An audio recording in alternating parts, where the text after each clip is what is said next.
Thailand की गुफा में फंसे बच्चों के रेस्क्यू ऑपरेशन की पहली तस्वीर अभी हम आपको दिखाने वाले हैं। थाईलैंड के tham Luang गुफा से 12 बच्चों और कोच को निकालने की ये एक्सक्लूसिव तस्वीर है। 17 दिनों तक गुफा में फंसे रहने के बाद कल फुटबॉल टीम के बच्चों को बाहर निकाला गया। 23 जून को tham Luang गुफा में घूमने गए थे बच्चे, भारी बारिश हुई और उसके बाद अंदर ही फंस गए थे।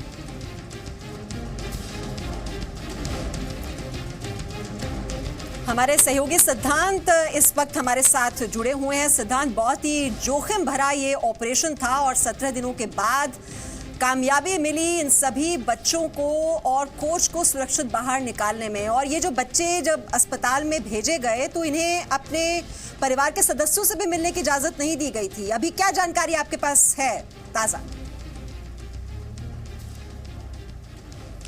मैं आपको एक चीज़ बोल सकता हूँ कि पिछले 1 घंटे में काफ़ी डेवलपमेंट्स हुई हैं। जो पहले विजुअल्स हैं, बच्चों के विजुअल्स अपने माता पिता से मिलते हुए, वो विजुअल्स जारी करे गए, यहाँ सरकार ने जारी करे। और उन विजुअल्स में अगर हम देखें तो माता पिता रो रहे हैं, खुशी के आंसू हैं अपने बच्चों को देखकर, क्योंकि उनको कहीं ना कहीं उम्मीद थोड़ी डगमगाती दिखाई दे रही थी। और उन विजुअल्स में अगर देखें तो बीच में एक ग्लास की दीवार भी है, कांच की दीवार है, तो वो अपने बच्चों से फिजिकली नहीं मिल सकते, पर उन्होंने बच्चों को जेस्चर करा, देखकर इशारे करे, और हम देख सकते हैं कि बच्चों ने भी इशारे करे। तो कहीं ना कहीं हम देख सकते हैं कि बच्चे काफ़ी अब स्टेबल हैं, उनकी सिचुएशन स्टेबल है, वो रोड टू रिकवरी पे हैं। आज सुबह एक ब्रीफिंग हुई थी डॉक्टर्स की उस अस्पताल में। वो अस्पताल थोड़ी दूर में, करीब 5 मिनट की दूरी में जहां मैं खड़ा हूं, मैं शहर के बीचों बीच खड़ा हूं।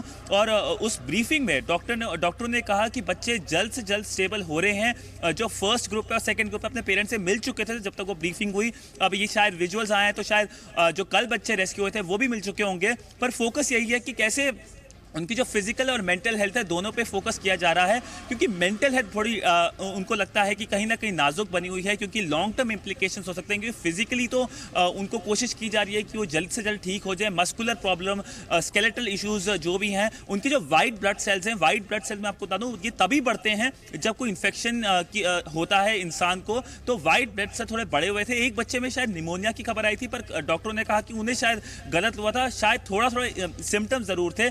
तो लॉन्ग टर्म इंपैक्ट मेंटल हो सकते हैं, जैसे एंजाइटी, डिप्रेशन, ऐसे इशू हो सकते हैं। पर अगर मैं शहर की बात कर लूँ, आज सुबह से मैं शहर में घूम रहा हूँ, काफ़ी लोग खुश हैं। लोगों ने कहा कि उनकी जो दुआएं थी, उनकी जो वो रोज़ पूजा कर रहे थे बच्चे बच जाएं, वो फाइनली वो बच्चे बच गए, उन बच्चों को निकाल लिया गया। तो ये पॉसिबल नहीं होता, ये मुमकिन नहीं होता अगर जो इंटरनेशनल टीम है वो नहीं होती। थाईलैंड के लोगों की दुआएं नहीं है सिद्धांत, आप तो जानते हैं पूरी दुनिया दुआ कर रही थी। और ये जो स्ट्रेंथ है ये दो तरफा थी, एक उन लोगों की तरफ से जो बचाने की कोशिश में लगे हुए थे, और दूसरा उस पूरी टीम की तरफ से, उन बच्चों की तरफ से, उनके कोच की तरफ से, जो स्ट्रेंथ के साथ, उस विल पावर के साथ बार बार ये कहते रहे कि हम जिंदा बाहर निकलेंगे।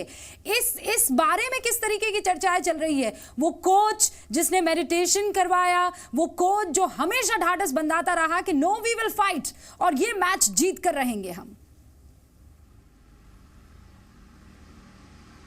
जी हाँ, ये मैच जीत के रहेंगे। और आज सुबह जब ब्रीफिंग हुई तो डॉक्टरों ने जो कोच है, कोच की काफ़ी तारीफ करी। उन्होंने बोला ये कोच नहीं होते तो ये मुश्किल हो जाता। उन्होंने बोला कि इस कोच ने मेडिटेशन सिखाई, उसकी वजह से वो इतने स्ट्रेसफुल कंडीशन में बच पाए। नहीं तो जो कंडीशन है, मैं जा चुका हूँ, वो जो गुफाएं हैं वो करीब 1 घंटे की दूरी में है यहाँ से बाय रोड, और वो गुफाएं काफ़ी तंग हैं, छोटी हैं। पूरा जो एरिया है फॉरेस्टेड है, काफ़ी डेंस फॉरेस्ट है वहाँ पे। और शाम को 7 बजे के बाद तो वहाँ मुमकिन ही आप खड़े हो सकते हैं, क्योंकि वहां पे कंडीशंस इतनी खराब हो जाती हैं। हम पिछले 2 दिन से वहां से रिपोर्ट कर रहे हैं, 7 बजे के बाद हम रात को 10-11 बजे तक रहे हैं। सिचुएशन वहां रियली बहुत खराब रहती है। अब समझ लीजिए वो बच्चे वहां पे रहे हैं, वो सर्वाइव कर रहे हैं। ये कोच के बिना नहीं हो पाता। ये दुनिया की सबसे ब्रेवेस्ट टीम है, इनका जो कोच है दुनिया का सबसे ब्रेवेस्ट कोच है। और यहाँ पूरी हर जगह यहाँ पे तारीफ हो रही है कोच की, बच्चों की तारीफ हो रही है। और यहाँ शहर में जहाँ थोड़ा ग्लूम एंड डूम का थोड़ा यहाँ माहौल बना हुआ था पिछले कुछ दिनों से, रेस्क्यू मिशन से पहले और रेस्क्यू मिशन के दौरान, आज यहाँ खुशी की लहर है। हम सुबह से घूम रहे हैं, यहाँ पे लोग काफी खुश हैं। लोगों ने बोला कि हमारी दुआएं, पूरी दुनिया की दुआएं, जैसे आपने जिक्र करा, पूरी दुनिया की दुआएं भगवान ने सुनी। मुलाकात भी कर पाए, आप लकी होने वाले हैं।